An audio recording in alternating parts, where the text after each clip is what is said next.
ठाणे लोकसभा मतदारसंघातून महायुतीतर्फे शिवसेनेचे नरेश मस्के यांना तिकीट मिळाल्याने भाजप कार्यकर्त्यांमध्ये नाराजी नाट्य सुरू झालंय। नवी मुंबई मीरा भाईंदरमध्ये भाजपच्या पदाधिकाऱ्यांनी राजीनामे दिल्यानंतर ठाण्यातही अनेक पदाधिकाऱ्यांनी राजीनामे दिलेत। आमदार संजय केळकर, आमदार निरंजन डावखरे यांनी भाजप कार्यकर्त्यांची समजूत काढून देखील नाराजीचं नाट्य सुरू असल्याचं पाहायला मिळतंय। ठाण्यातील घोणवंतर पट्ट्यातील भाजपच्या पदाधिकाऱ्यांनी राजीनामे देत उमेदवाराने कमळाच्या चिन्हावर निवडणूक लढवण्याची मागणी केली आहे।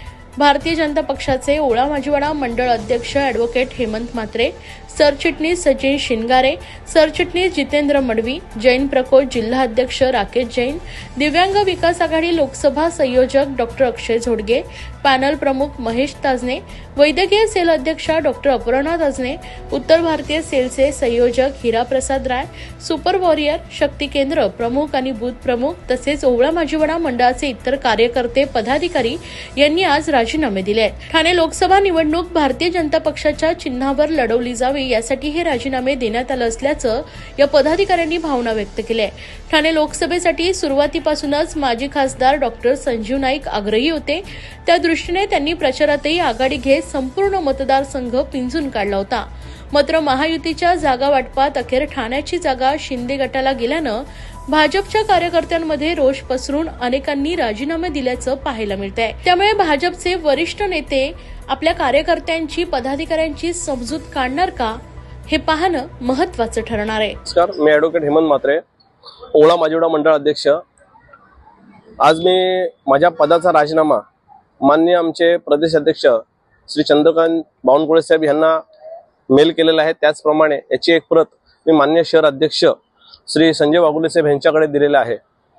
या गेल्या 2 वर्षापासून 1.5 ते 2 वर्षापासून आम्ही या मंडळात काम करत असताना इथे आम्ही भारतीय जनता पार्टीचं माननीय आमदार संजय केळकर साहेब असतील, माननीय आमदार डावखरे साहेब असतील, त्याचप्रमाणे आमचे वाघुले साहेब असतील, यांच्या मार्गदर्शनाखाली आम्ही पक्ष वाढण्यासाठी एवढं काम करतो आणि आम्हाला अपेक्षा होती की ही सीट बीजेपीला येईल। आज नरेंद्र मोदीजींचा जो प्रचार संपूर्ण भारतभर फिरत आहे त्या 400 पार मध्ये ही ठाण्यामधली एक सीट असावी आणि ती भारतीय जनता पार्टीची कमळ चिन्हावर असावी ही आमची मागणी होती आणि याकरता आम्ही आज राजीनामा दिलेला। आमची एवढीच मागणी होती की उमेदवार आम्हाला कोणी चालेल, परंतु चिन्ह मात्र भारतीय जनता पार्टीच्या चिन्हावर लढावं, कारण सर्वसामान्यांची इच्छा देखील हीच आहे की जोपर्यंत ह्या निवडणुकीत कमळाच्या चिन्हावर ठाण्यामध्ये होत नाही तोपर्यंत विजय हा सुनिश्चित होऊ शकत नाही।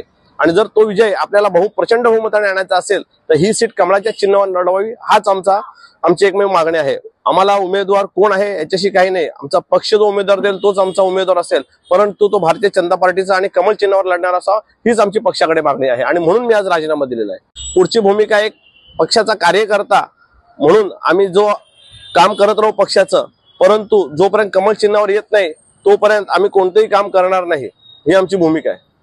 माझ्यासोबत आमच्या मंडळाचे सरचिटणीस जितेंद्र मडवी आहेत, त्याचप्रमाणे सचिन शिनगारे आहेत, जैन समाजाचे अध्यक्ष आमचे श्री राकेश जैन आहेत, त्याचप्रमाणे आमचे बूथ प्रमुख शक्ती केंद्र प्रमुख आहेत, सुपर वॉरियर्स आहेत, सुपर वॉरियर्स मध्ये आमचे महेश ताजणे आहेत, त्यांच्या मिसेस आहेत, त्याचप्रमाणे अक्षय झोडगे आहेत, आमच्या मंडळाचे बरेच सरचिटणीस आहेत आणि उपाध्यक्ष या सर्वांनी आज राजीनामे दिलेले आहेत।